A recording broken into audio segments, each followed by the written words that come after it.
എല്ലാവർക്കും നമസ്കാരം. ഈ വർഷത്തെ LSS പരീക്ഷയുടെ നോട്ടിഫിക്കേഷൻ വന്ന വിവരം എല്ലാവരും അറിഞ്ഞിരിക്കും.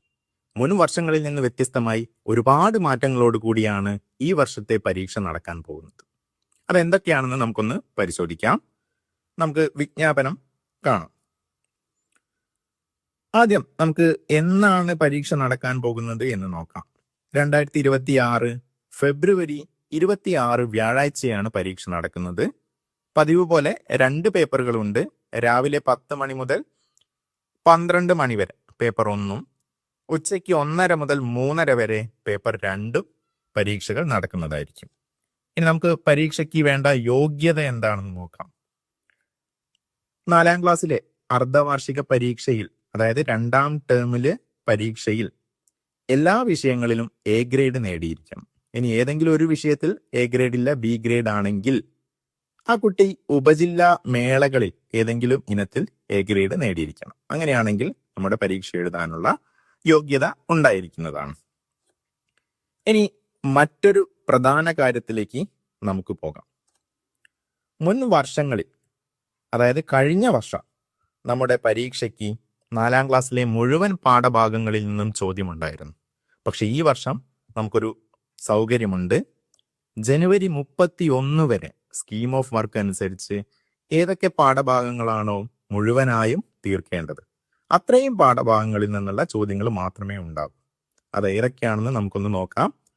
ഗണിതത്തിൽ യൂണിറ്റ് 9 തുല്യമായ കൂട്ടം, അതാണ് ജനുവരി മാസം കഴിയേണ്ട പാഠം. അപ്പൊ അതുവരെയുള്ള ചോദ്യങ്ങളാണ് ഉണ്ടാവുക. EVS യൂണിറ്റ് 6 ആകാശക്കാഴ്ചകൾ ജനുവരി മാസത്തിൽ കഴിയുന്നുണ്ട്. അതുകൂടാതെ 7ാമത്തെ യൂണിറ്റായ ദിക്കറിയാം നാടറിയാം പകുതി ഭാഗം വരെ ജനുവരിയിൽ എടുക്കേണ്ടതുണ്ട്. പക്ഷെ അത് മുഴുവനായും എടുക്കാത്തത് കൊണ്ട് ആ പാഠത്തിൽ നിന്ന് ചോദ്യങ്ങൾ ഉണ്ടാകുമോ എന്ന് നമുക്ക് ഉറപ്പിച്ച് പറയാൻ സാധിക്കില്ല. ആകാശക്കാഴ്ചകൾ പൂർണ്ണമായും പഠിക്കാം. ദിക്കറിയാം നാടറിയാം ഒരു സേഫ്റ്റിക്ക് വേണമെങ്കിൽ ഒരു പകുതി ഭാഗം വരെ നോക്കുകയും ചെയ്യാം. ഇംഗ്ലീഷിൽ ഡിലൈറ്റ്ഫുൾ ബൈറ്റ്സ് വരെയാണ് ഉള്ളത്. മലയാളത്തിന്റെ കൃത്യമായ ഒരു സ്കീം ഓഫ് വർക്ക് നമുക്ക് ഇതുവരെ കാണാൻ സാധിച്ചിട്ടില്ല. 4ാമത്തെ യൂണിറ്റായ കളിക്കാം ചിരിക്കാം അത് നിർബന്ധമായി ഉണ്ടാകും. ഇനി 5ാമത്തെ യൂണിറ്റായ നന്നാവാൻ ഒന്നാവാം, ആ യൂണിറ്റ് ചിലപ്പോൾ പകുതി ഭാഗം വരെ ജനുവരിയിൽ വരാൻ സാധ്യതയുണ്ട്. കൃത്യമായ സ്കീം ഓഫ് വർക്ക് നമ്മൾ കണ്ടിട്ടില്ല. അങ്ങനെ ഉണ്ടെങ്കിൽ ആ യൂണിറ്റിലെ ആദ്യത്തെ ഭാഗമായ വിരുന്നൊരുക്കാം അതുവരെയാണ് ഉണ്ടാവാൻ സാധ്യതയുള്ളൂ. അപ്പോൾ അത്രയും പാഠഭാഗങ്ങളാണ് നമുക്ക് വേണ്ടത്. അപ്പോൾ ഈ ചോദ്യങ്ങളുടെ നിലവാരം മുൻ വർഷങ്ങളിലെ പോലെ ആയിരിക്കില്ല. കാരണം ഉയർന്ന നിലവാരത്തിലുള്ള ചോദ്യങ്ങളാണ് ഉണ്ടാവുക എന്ന് വിജ്ഞാപനത്തിൽ പല ഭാഗങ്ങളിൽ സൂചിപ്പിക്കുന്നുണ്ട്. അപ്പോൾ 4ാം ക്ലാസ്സിലെ ഒരു കുട്ടി നേടിയെടുക്കേണ്ട ഒരുപാട് ശേഷികൾ, ഉയർന്ന ശേഷികളുണ്ട്. ആ ശേഷികളൊക്കെ പരിശോധിക്കുന്ന തരത്തിലുള്ള ചോദ്യങ്ങളായിരിക്കും ഉണ്ടാകുക എന്ന് പറഞ്ഞിട്ടുണ്ട്. ആശയ സ്വാംശീകരണം, അറിവുകളെ വ്യത്യസ്ത സന്ദർഭങ്ങളിൽ പ്രയോഗിക്കാനുള്ള ശേഷി, ഇത്തരത്തിൽ കുറെ കഴിവുകളുണ്ട്. ആ കഴിവുകളൊക്കെ പ്രയോജനപ്പെടുത്തിയിട്ടുള്ള ചോദ്യങ്ങളായിരിക്കും, ആ കഴിവുകളൊക്കെ പരിശോധിക്കാനുള്ള തരത്തിലുള്ള ചോദ്യങ്ങളായിരിക്കും ഉണ്ടാവുക. അപ്പോൾ നമ്മൾ കാര്യമായി പരിശ്രമിച്ചെങ്കിൽ മാത്രമേ ഇത്തരത്തിലുള്ള ചോദ്യങ്ങൾ നമുക്ക് അറ്റൻഡ് ചെയ്യാൻ സാധിക്കുകയുള്ളൂ. ഇനി നമ്മുടെ പരീക്ഷയുടെ ഘടനയാണ് നമ്മൾ നോക്കാൻ പോകുന്നത്. പാർട്ട് 1 50 ചോദ്യങ്ങളാണ് ഉണ്ടാവുക. ആ 50 ചോദ്യങ്ങളും ഓരോ മാർക്കിനുള്ള ചോദ്യങ്ങളായിരിക്കും. അത്തരത്തിൽ 50 മാർക്കാണ് നമുക്ക് അതിൽ നിന്ന് നേടാൻ സാധിക്കുക. പക്ഷെ ഈ ചോദ്യങ്ങളുടെയൊക്കെ പ്രത്യേകത എന്താണെന്ന് വെച്ചാൽ മുൻ വർഷങ്ങളിലെ പോലെ അല്ല. ഈ ചോദ്യങ്ങളൊക്കെ മൾട്ടിപ്പിൾ ചോയ്സ് ചോദ്യങ്ങളായിരിക്കും. നമുക്കിവിടെ ഈ ഹെഡിങ് ശ്രദ്ധിച്ചാൽ കാണാൻ സാധിക്കും. തെരഞ്ഞെടുത്ത പ്രതികരണമുള്ള ചോദ്യങ്ങൾ. അതിൽ ഓപ്ഷൻസ് നൽകിയിട്ടുണ്ടാകും. നമ്മൾ കൃത്യമായ ഉത്തരം മാർക്ക് ചെയ്യുകയാണ് വേണ്ടത്. പക്ഷേ കേട്ടാൽ എളുപ്പമാണെന്ന് കരുതുമെങ്കിലും മോഡൽ ചോദ്യങ്ങൾ കാണുമ്പോൾ നമുക്ക് മനസ്സിലാക്കാൻ സാധിക്കും സാധാരണ രീതിയിലുള്ള ചോദ്യങ്ങളുടെ രീതിയിലല്ല ഇത് വരിക. വെറുതെ ഒരു ഉത്തരം അതിൽ നിന്ന് 4 എണ്ണത്തിൽ നിന്ന് തിരഞ്ഞെടുത്താൽ മതിയാവില്ല. നമുക്ക് മോഡൽ ചോദ്യങ്ങൾ പരിശോധിക്കുന്ന സമയത്ത് അത് കാണാം. അപ്പോൾ ബാക്കിയുള്ള കാര്യങ്ങൾ എന്തൊക്കെയാണെന്ന് ഒന്ന് നോക്കാം. അപ്പോൾ ഈ 50 മാർക്കിൽ എത്ര ചോദ്യങ്ങൾ ഓരോ വിഷയത്തിൽ നിന്നും ഉണ്ട് എന്ന് നമുക്ക് പരിശോധിക്കാം. മലയാളത്തിൽ നിന്ന് 10, ഇംഗ്ലീഷിൽ നിന്ന് 10, ഗണിതം 10, പരിസര പഠനം 10, പൊതുവിജ്ഞാനം 10. ഇത്തരത്തിലാകെ 50 ചോദ്യങ്ങൾ, 50 സ്കോർ. അപ്പോൾ ഈ 50 സ്കോർ പരമാവധി നമ്മൾ നേടിയെടുക്കാൻ ശ്രമിച്ചേ പറ്റൂ. ഇനി നമുക്ക് നോക്കാം പേപ്പർ 2-നുള്ള പ്രത്യേകത എന്താണെന്ന്. പേപ്പർ 2-ൽ വിശദമായിട്ട് ഉത്തരം എഴുതാനുള്ള ചോദ്യങ്ങളാണ് ഉള്ളത്. അപ്പോൾ ആകെ 6 ചോദ്യങ്ങൾ, ആകെ 30 മാർക്ക്.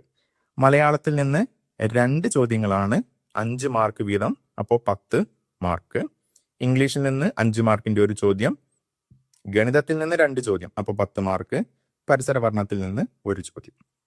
അപ്പോൾ ആകെ 6 ചോദ്യങ്ങളും 30 മാർക്കുമാണ് പേപ്പർ 2-ൽ നമ്മളെ കാത്തു നിൽക്കുന്നത്. അപ്പോൾ ഈ കാര്യങ്ങൾ നമ്മൾ മനസ്സിലാക്കി കഴിഞ്ഞു. ഇനി നമ്മൾ പഠിക്കേണ്ട സമയമാണ്. കുറച്ച് കാര്യങ്ങൾ കൂടി നമുക്കൊന്ന് ഇതിൽ ശ്രദ്ധിക്കാം. നമ്മുടെ ഏറ്റവും പ്രധാനപ്പെട്ട കാര്യം നമുക്കറിയാം, സ്കോളർഷിപ്പ് പരീക്ഷ നടത്തുമ്പോൾ എത്ര മാർക്കുള്ള കുട്ടിയാണ് സ്കോളർഷിപ്പ് നേടുന്നത് എന്ന് നമുക്കൊരു ധാരണ ഉണ്ടാകും അല്ലെ. നമ്മൾ മുൻ വർഷങ്ങളിലൊക്കെ LSS പരീക്ഷയ്ക്ക് 80 മാർക്കിൽ 60% 48 മാർക്ക് നേടുന്ന കുട്ടികൾക്കായിരുന്നു സ്കോളർഷിപ്പ് നേടാനുള്ള യോഗ്യത ഉണ്ടായിരുന്നത്. പക്ഷേ ഈ വർഷം മുതൽ അങ്ങനെയൊരു മിനിമം മാർക്ക് ഇല്ല. പിന്നെ എങ്ങനെയാണ് സ്കോളർഷിപ്പ് കിട്ടുക എന്നായിരിക്കും. ഇപ്പോൾ പരീക്ഷ കഴിഞ്ഞ് കുട്ടികളുടെ പേപ്പറുകളൊക്കെ പരിശോധിച്ച് മാർക്കിട്ട് മൊത്തം മാർക്കും പരിശോധിച്ചിട്ട് അവരൊരു നിശ്ചിത മാർക്ക് കണ്ടെത്തും. ആ മാർക്കിന് മുകളിൽ നേടുന്ന കുട്ടികൾക്ക് മാത്രമായിരിക്കും സ്കോളർഷിപ്പ് ലഭിക്കുക. അതെവിടെയാണ് പറയുന്നതെന്ന് നമുക്ക് നോക്കാം. സ്കോളർഷിപ്പ് ലഭിക്കുന്നതിനുള്ള യോഗ്യത. സ്കോളർഷിപ്പിന് അർഹത നേടാൻ ലഭിക്കേണ്ട സ്കോർ മൂല്യനിർണയത്തിന് ശേഷം പൊതുവിദ്യാഭ്യാസ ഡയറക്ടറുടെ അധ്യക്ഷതയിലുള്ള പരീക്ഷാ ബോർഡ് നിശ്ചയിക്കുന്നതാണ്. അപ്പോൾ പരീക്ഷ കഴിഞ്ഞിട്ടാണ് അവർ നമ്മളെ പാസ്സാകേണ്ട മാർക്ക് എത്രയാണെന്ന് പറയുകയുള്ളൂ. അപ്പൊ ഇത് നമ്മുടെ നിലവിൽ PSC ഒക്കെ നടത്തുന്ന കട്ട് ഓഫ് സിസ്റ്റം ഉണ്ടല്ലോ, ആ രീതിയിലേക്കാണ് മാറിയിരിക്കുന്നത്. അപ്പൊ ഏകദേശം ഒരു 10,000 കുട്ടികൾക്കാണ് സ്കോളർഷിപ്പ് നൽകാൻ സർക്കാർ തീരുമാനിച്ചതെന്ന് നമുക്ക് കരുതാം. ഈ എണ്ണം ഒരു ഉദാഹരണത്തിന് വേണ്ടി മാത്രം പറയുന്നതാണ്. അങ്ങനെയാണെങ്കിൽ ഫസ്റ്റ് ഏറ്റവും കൂടുതൽ മാർക്ക് നേടിയ കുട്ടി തൊട്ട് ആ താഴോട്ട് നോക്കും. 10,000 എന്ന സ്ഥാനത്ത് വരുന്ന കുട്ടിക്ക് എത്ര മാർക്കാണ്? 51 മാർക്കാണ് കുട്ടിക്കുള്ളത്. അങ്ങനെയാണെങ്കിൽ ആ 10,000 പേരെ സെലക്ട് ചെയ്യണമെങ്കിൽ ആ 51 മുകളിലേക്കുള്ള മാർക്കുള്ളവരെയാണ് സെലക്ട് ചെയ്യേണ്ടത്. അപ്പോൾ ആ 51 നേടിയ ആ കുട്ടി തൊട്ട് മുകളിലേക്ക് കൂടുതൽ മാർക്ക് നേടിയ ആളുകളെയാണ് എടുക്കുക. അപ്പോൾ ആ കുട്ടിയുടെ മാർക്കായി നമ്മുടെ കട്ട് ഓഫ്. അപ്പോൾ ഇത് എല്ലാ കുട്ടികളും പരീക്ഷ എഴുതുന്നതിനനുസരിച്ചിരിക്കും എത്ര മാർക്കാണ് ഈ പരീക്ഷ വിജയിക്കാൻ വേണ്ടത് എന്ന് നമുക്ക് അപ്പോൾ മാത്രമേ അറിയാൻ സാധിക്കും. അപ്പോൾ കുട്ടികൾക്കും അധ്യാപകർക്കും ഒക്കെ ഒരുപാട് ബുദ്ധിമുട്ടുകൾ നമ്മുടെ മുന്നിലുണ്ട്. ഒന്നാമത് പാഠപുസ്തകങ്ങൾ മൊത്തം മാറിയിരിക്കുകയാണ്. എല്ലാം പുതിയ പാഠപുസ്തകങ്ങളാണ്. കാര്യങ്ങളിൽ മാറ്റം വന്നിട്ടുണ്ട്.